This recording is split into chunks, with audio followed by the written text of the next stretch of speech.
Hello, hello! Alors, je vais vous parler de mon projet, l'arbre de son âme. En quoi consiste-t-il? Eh bien, grâce à votre prénom, votre nom de naissance et votre date de naissance, eh bien, celui-ci va vous permettre de comprendre certaines choses. Il y a différentes clés. Pour ça, j'utilise le tarot, la numérologie et la langue des oiseaux. Pour que vous compreniez un peu mieux, je vais vous donner un exemple avec le prénom Élodie. Élodie, ça veut dire fleur ou propriété. Donc maintenant, allons nous intéresser à sa première lettre qui est le « et ». Le « et », c'est le magicien. C'est celui qui est venu pour apprendre, pour améliorer ses connaissances. Mais contrairement au « a », lui, il est venu pour améliorer ses connaissances, pour communiquer avec le monde invisible, qui est représenté par le « e », qui est le pape. En numérologie, c'est le 1.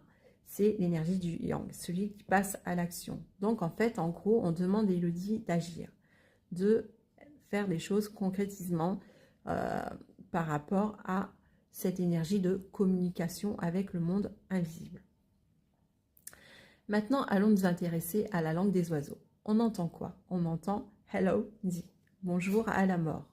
Ça veut dire quoi? Ça veut dire qu'Élodie est connectée au monde invisible. Mais pas que. On entend que c'est dit en anglais. L'anglais, comme on le sait, c'est compris dans différentes parties du monde. Donc, ça veut dire subtilement que Élodie, il faut qu'elle soit comprise et qu'elle comprenne ce monde invisible. Et pour ça, il va falloir qu'elle trouve les outils adaptés à sa situation.